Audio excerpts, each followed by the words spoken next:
आज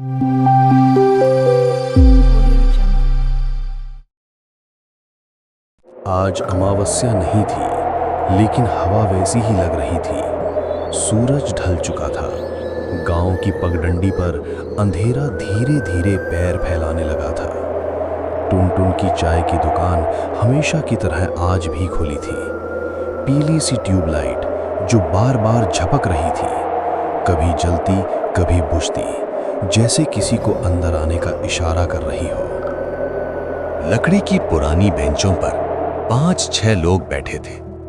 कोई हाथ सेंक रहा था, कोई चाय फूंक फूंक कर पी रहा था। ठंड अब जाने वाली थी, लेकिन आज हड्डियों में घुसने वाली ठंड थी। इस बार धान देर से कटेगा। हाँ, लेकिन फसल अच्छी हुई है। चाय की केतली से स स की आवाज आई और तभी एक अचानक ठंडी हवा दुकान के अंदर से गुजरी। ट्यूबलाइट एक पल के लिए पूरी तरह बुझ गई। सब चुप, और उसी चुप्पी में कोने में बैठे दादाजी ने बोल दिया, बच्चों, आज की हवा कुछ ठीक नहीं लग रही। सब उनकी तरफ मुड़े। दादाजी, जिनकी आंखों ने गांव के वो दिन देखे थे जिन्हें अब कोई याद भी नहीं करना चाहता। एक लड़का हंस पड़ा। दादा, आज फिर डराओगे क्या? दादाजी मुस्कुराए नहीं। उन्होंने चाय का गिलास धीरे से नीचे रखा। उनकी उंगलियां हल्की हल्की कांप रही थीं।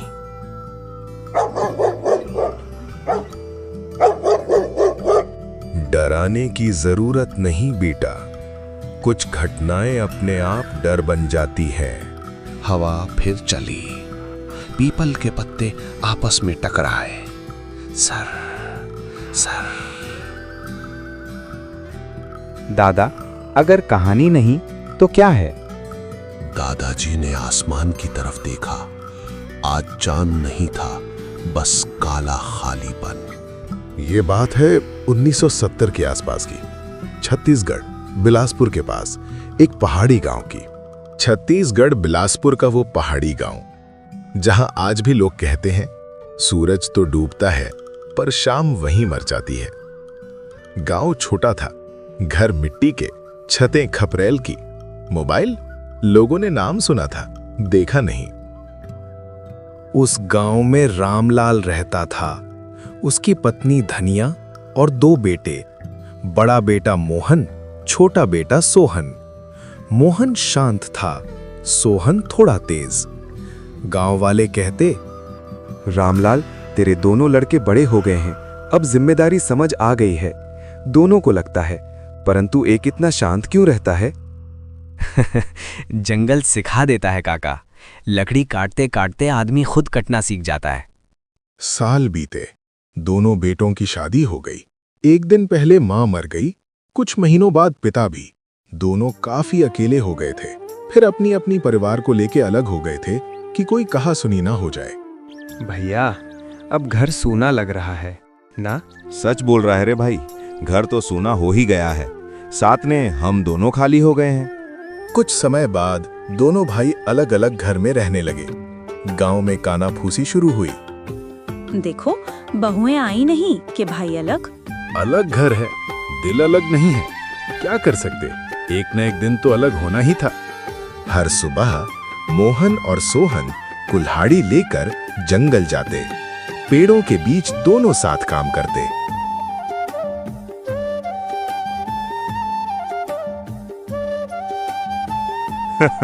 भैया, आज तो ये पेड़ गिलेला। धीरे, जंगल जल्दीबाजी पसंद नहीं करता, ध्यान रखना।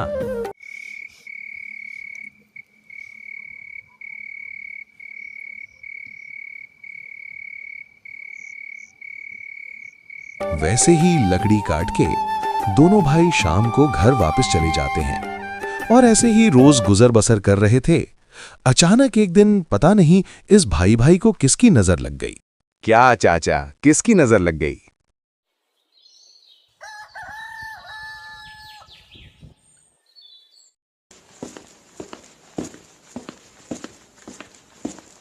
अगली सुबह दोनों भाई फिर जंगल गए। दोपहर तक सब ठीक था। अचानक सोहन की कुल्हाड़ी जाके मोहन को लग गई। भैया, कुल्हाड़ी फिसली और सीधा मोहन के पेट में जा लगी। मोहन जमीन पर गिर पड़ा। सोहन चिल्लाते हुए बोला, भैया रुको, मैं कुछ करता हूं। खून बह रहा था और मोहन दर्द से रोने लगा। उसके सामने सब कुछ अंधेरा हो गया था।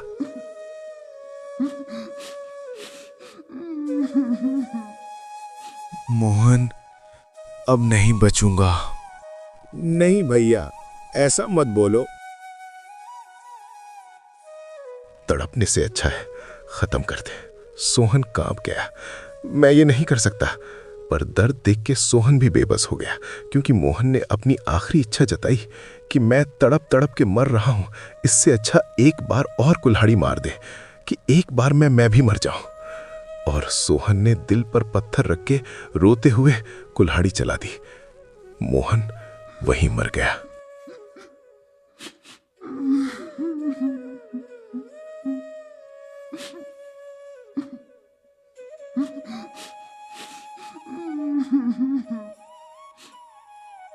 और उसी समय अचानक से पेड़ के पीछे मोहन की पत्नी खड़ी थी।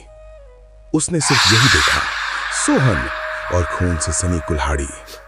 वो वहीं रोने लगी।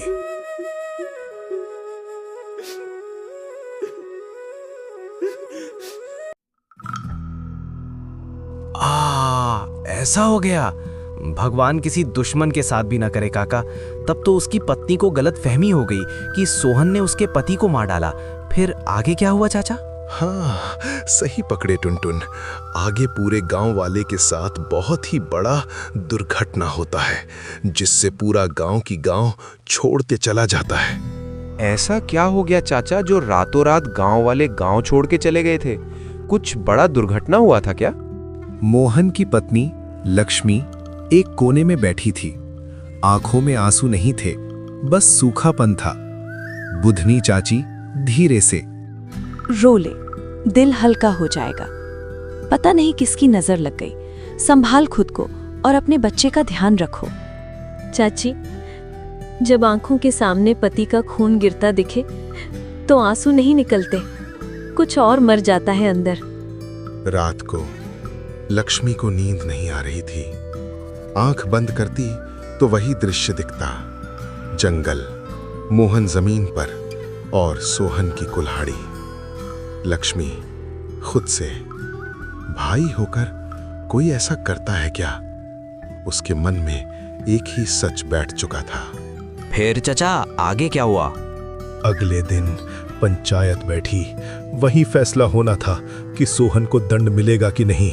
वैसे पूरे गांव को विश्वास था कि सोहन कभी भी ऐसा नहीं कर सकता।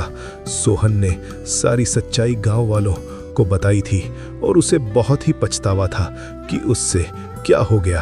सबको विश्वास था उस पर, लक्ष्मी को छोड़कर। जो हुआ वो किस्मत थी। मुझे लगता है कि सोहन ने झूठ नहीं बोला। हमने सोहन को खुद टूटते देखा है। सोहन ऐसा किसी मजबूरी में ही किया होगा।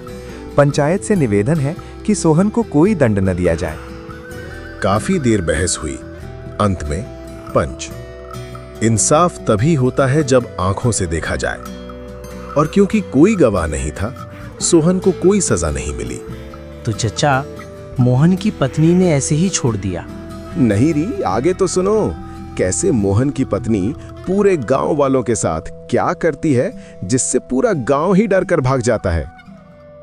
पंचायत के बाद लक्ष्मी अपने घर लौटी। दीवारों को देखा, दरवाजे को देखा। लक्ष्मी बुदबुदाते हुए, इस घर में अब कोई सांस नहीं बची।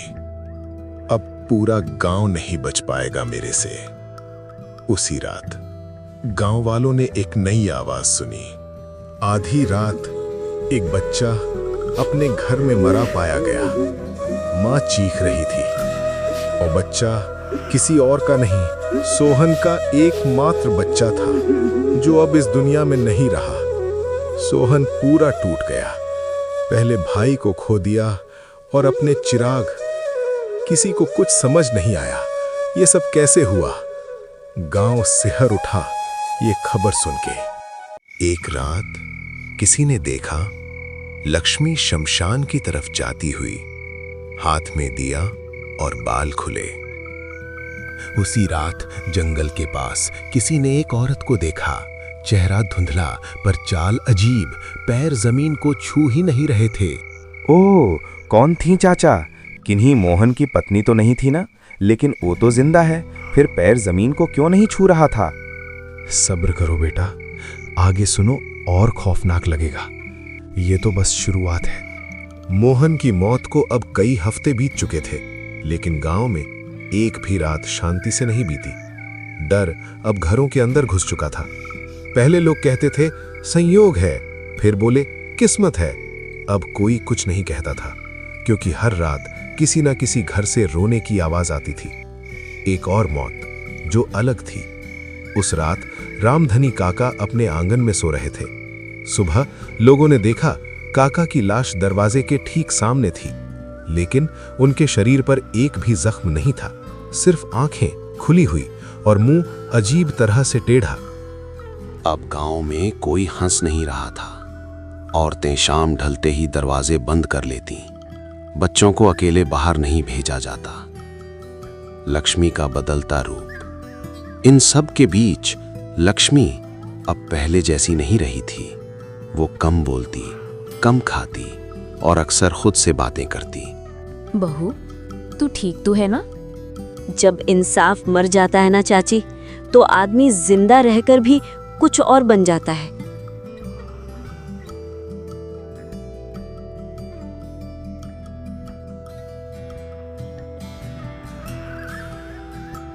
कई लोगों ने देखा लक्ष्मी रात को घर से निकलती, कभी जंगल की तरफ, कभी शमशान की तरफ। एक आदमी बोला, मैंने खुद देखा, वो आग के पास बैठी थी और आग हिल ही नहीं रही थी। एक रात गांव की एक औरत चीखते हुए आई। औरत बोली, मैंने उसे देखा है, वो औरत जिसके पैर जमीन पर नहीं पड़ते। हरिया काका बोले, कौन औरत? औरत रोते हुए बोली, लक्ष्मी जैसी ही थी, पर आंखें इंसानी नहीं थी। फिर चचा आगे क्या हुआ? अगली सुबह सोहन के घर के सामने एक जानवर मरा पड़ा था। उसकी गर्दन अजीब तरह से मुड़ी हुई और जमीन पर राख से बना एक निशान, जिसे देखकर गांव के बुजुर्ग सफेद पड़ गए। चाय की दुकान पर दादाजी अचानक चुप हो गए। चूल्हे पर रखी केतली सीटी देने लगी। एक लड़के ने बेचैनी में पूछा, फिर चचा आगे क्या हुआ? दादाजी ने आंख उठाई, ऐसी नजर से देखा जैसे वही जंगल सामने आ गया हो। अब जो हुआ बेटा, वो सुनने की हिम्मत सब में नहीं होती। हर रात किसी ना किसी घर से चीख निकलती। लोग पलायन करने लगे। जो रुक गए वो डर के मारे बोलना भूल गए। और इन सब के बीच लक्ष्मी अब इंसान जैसी नहीं लगती थी। एक रात पूरा गांव शमशान की तरफ दौड़ा, क्योंकि वहां से हंसने की आवाज आ रही थी। हंसी नहीं थी, वो काटने वाली आवाज थी। पेड़ों के बीच लक्ष्मी खड़ी थी, लेकिन उसका चेहरा अब इंसानी नहीं था। एक आदमी कांपते हुए बोला, ये तो लक्ष्मी है। दूसरा चिल्लाया, नहीं, ये अब वो नहीं रही। दादाजी ने चाय का घूंट लिया। लक्ष्मी उस दिन जंगल में थी। उसने अपने पति को तड़पते देखा। उसने अपने देवर को कुल्हाड़ी चलाते देखा, लेकिन उसे ये नहीं पता था कि वो दया थी। उसे लगा ये कत्ल है। उस रात लक्ष्मी शमशान गई। गांव के पुराने लोग जानते थे उस शमशान में एक पुराना तांत्रिक जला था। लक्ष्मी ने उसी आग के सामने कसम खाई, जब इंसाफ जिंदा नहीं रहा तो मैं भी इंसान बनकर नहीं रहूंगी। और उसी रात वो मर गई। मरने के बाद उठी। मतलब वो मर चुकी थी? हाँ, लेकिन बदले के साथ? लक्ष्मी सीधे सोहन के घर पहुंची। दरवाजा अपने आप खुल गया। सुबह गांव वालों ने जो देखा वो किसी ने नहीं बताया। बस इतना कहा, सोहन के चेहरे पर पहली बार सुकून था। गांव वालों के पास कोई चारा नहीं बचा, न कोई उपाय मिला, इसलिए सब ने मिलके गांव खाली हो गया। जंगल आज भी है और कहते हैं आज भी अगर कोई रात में उस रास्ते से गुजरे तो एक औरत की आवाज आती है, इंसाफ देर से मिला पर मिला।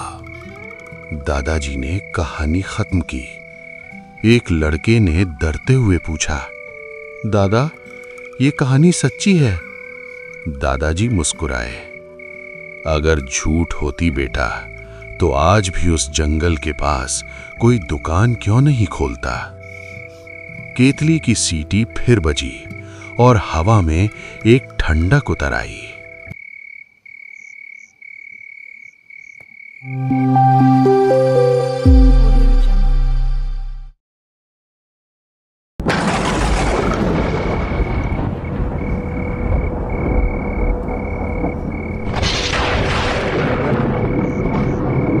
सर्दियों की ठंडी हवा गांव के कच्चे रास्तों से होकर गुजर रही थी। दूर दूर तक धुंध फैली हुई थी। टेढ़े बल्ब की पीली रोशनी के नीचे लगी थी। दुकान छोटी थी, पर गांव की आधी रातें यही जागती थीं। और आलफी लकड़ी की पट्टी पर बैठा हुआ था टुनटुन का रोज का साथी। टुनटुन भैया, चाय तैयार है ना? हाँ बिल्कुल, परंतु अभी दे नहीं पाऊंगा। बारिश सुबह से हो रही, कुछ सामान नहीं है। आज तो ऐसे ही बातें करो भाई लोग। ओहो, आज तो मजा नहीं आएगा। कोई नहीं टुनटुन भैया, चाचा वो तो हमसे पहले ही आ जाते, आज नहीं आए।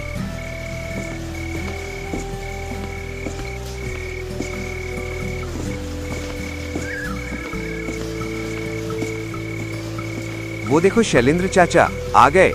चाचा आप तो लंबा जियोगे, आप ही की बात कर रहे थे। चाचा आप तो हमसे पहले ही आ जाते हो। आज लगता है कहानी लिखने में व्यस्त थे थोड़ा। हाँ सही कहा, बस थोड़ा लिखने में ही व्यस्त था। अच्छा चाचा, इतनी अच्छी भूत की कहानियां लिखते हो आप, हमें भी तो आपकी लिखी कहानियां सुनाते हो। क्या आपके साथ कभी कोई भूतिया घटना नहीं घटी? सही में माधव ने ठीक कहा। आपने इतनी कहानियां लिखी हैं, जरूर कोई भूतिया घटना आपके साथ भी हुई होगी। हाँ हुई तो है, एक बार नहीं कई बार हुई है। सच में? तो आज वैसी ही कोई कहानी सुनाओ ना। आज से काफी साल पहले एक रात में एक भयानक अनुभव हुआ था, सुनोगे वो? जरूर, ऐसी शाम में वैसी घटनाएं तो जमेगी। अच्छा सुनाता हूँ। उस बार मैं और मेरा एक दोस्त सुभाष एक प्रोग्राम के लिए उदयपुर गए थे। प्रोग्राम खत्म होते होते काफी रात हो गई।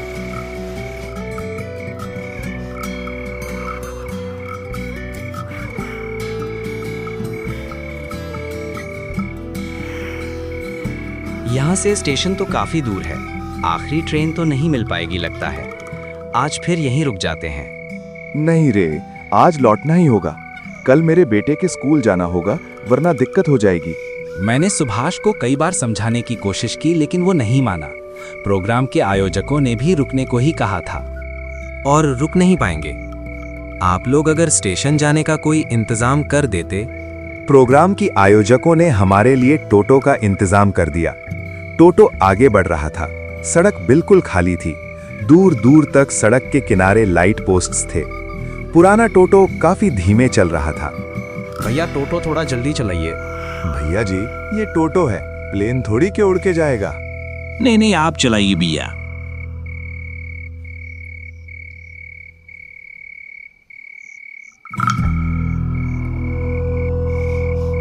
सुभाष, तू वैसा क्यों कर रहा है? मुझे भी चिंता हो रही थी स्टेशन टाइम पर पहुंच पाऊंगा या नहीं, पर सुभाष को पता लगने नहीं दिया, कहीं वो और ज्यादा चिंता न करे। ओह भैया, टोटो तो शायद और धीरे चल रहा है। टोटो की बैटरी पुरानी है, ज्यादा चलाने पर ऐसा होता है। उसकी ऐसी अजीब बात सुनकर हंसूं या उस पर गुस्सा करूं समझ नहीं पा रहा था, पर सुभाष तो बहुत ज्यादा गुस्सा कर रहा था। भैया थोड़ा तो जल्दी चलिए। मैं आपकी दिक्कत समझ रहा हूँ। मैं कोशिश कर रहा हूँ आपको जल्दी पहुँचाने की जितना हो सके। और कुछ देर बाद आखिर टोटो उदयपुर स्टेशन पहुंचा। हम स्टेशन घुसते ही देखे आंखों के सामने से हॉर्न बजाते हुए ट्रेन निकल गई, जिसे पकड़ने के लिए हम इतनी जल्दी में थे, इतनी कोशिश करने के बाद भी नहीं पकड़ पाए। हाथ पहुंचना बहुत जरूरी था, पर हो ही नहीं पाया। मुझे माफ कर दे रे, मेरे साथ आया इसीलिए ऐसा हुआ। नहीं आता तो तुझे कोई परेशानी नहीं उठानी पड़ती। अरे तू माफी क्यों मांग रहा है? मैंने ही तो तुझे कहा मुझे साथ लेने को। तेरी गलती कहाँ है? कल बेटे के स्कूल पहुंचना मेरे नसीब में नहीं है। मुझे तब दूसरी चिंता सता रही थी, इस ठंड में पूरी रात खाली स्टेशन पर गुजारेंगे कैसे। ठीक उसी समय स्टेशन मास्टर और उसमें चल रही रोशनी नजर आई। सुभाष को भी उसी तरफ दिखाया। उसके बाद हम लोग उस तरफ चल दिए। आधी उम्र काले कोट पहने स्टेशन मास्टर अनजाने दो चेहरे अचानक देखकर हैरानी से हमारी तरफ देखने लगे। आप लोग? हमने अपनी पूरी कहानी उन्हें बता दी। एक ट्रेन अभी चली गई है, पर आधे घंटे बाद एक और ट्रेन आएगी, लेकिन वो रायगंज तक जाएगी। स्टेशन मास्टर की बातों ने हम दोनों के मन में उम्मीद की किरण जगा दी। आपने तो जबरदस्त खबर दी। रायगंज तक पहुंच गए तो वहां से बस या टैक्सी करके घर ठीक पहुंच जाएंगे। बात करते करते आधा घंटा बीत गया। हॉर्न लेकर ट्रेन स्टेशन पर आई।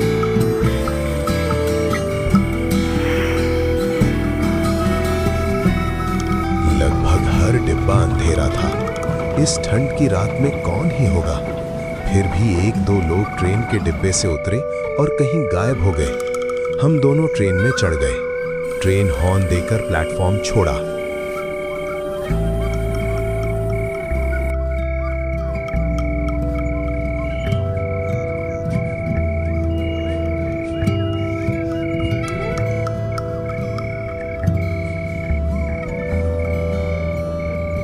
आखिरकार ट्रेन मिल ही गई। हाँ बिल्कुल, रायगंज पहुंचने में 2 घंटे लगेंगे। बस वहां पहुंचकर सीधे घर जाऊंगा। ठीक उसी समय एक रूखी आवाज कान में आई, अगले स्टेशन पर उतरकर गार्ड के डिब्बे में चले जाइए। अचानक वो आवाज सुनकर हम चौंक उठे। दूसरी तरफ देखा, खिड़की के पास चद्दर ओढ़े एक आदमी बैठा है। कम रोशनी में भी पता चल रहा था वो आदमी कितना दुबला है। मैं और सुभाष एक दूसरे की तरफ देखा। जब हम इस डब्बे में चढ़े तब अच्छे से देखा था कि यहाँ एक भी इंसान नहीं था। तो ये कब चढ़े?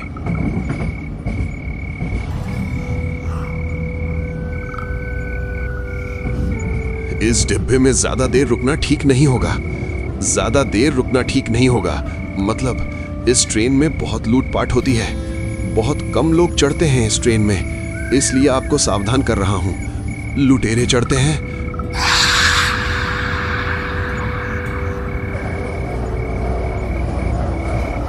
तो आप यहाँ क्यों बैठे हैं? आपको लुटेरे कुछ नहीं करते। वो रहस्यमयी आदमी और कोई जवाब नहीं दिया।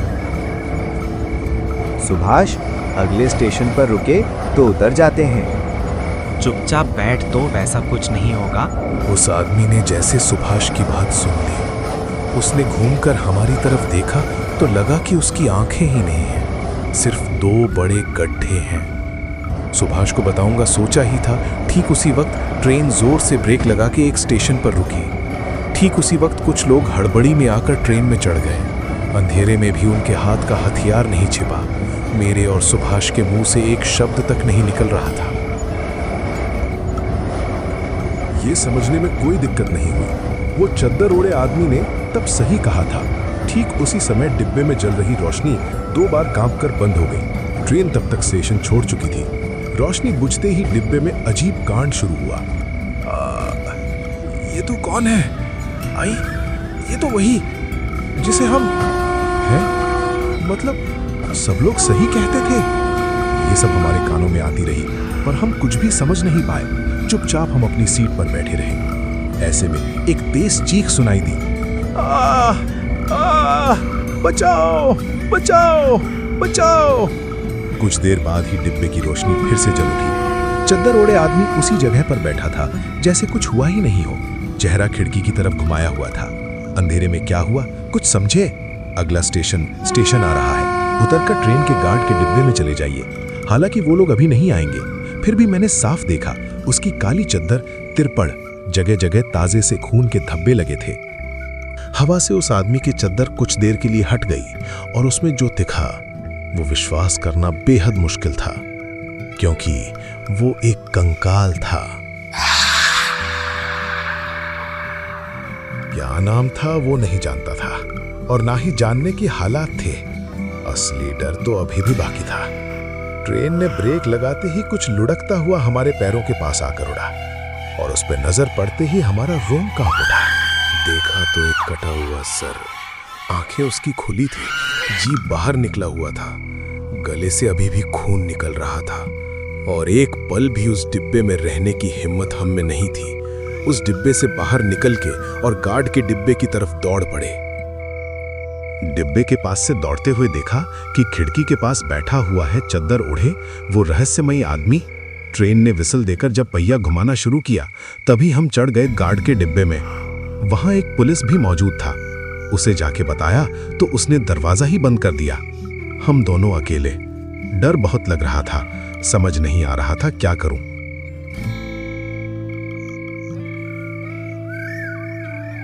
इसके बाद रात और बढ़ गई। सभी लोग कहानी सुनने के बाद वहां से चले गए। तो कल फिर आएंगे सच्ची घटना की कहानी लेके टुनटुन की चाय की दुकान पर।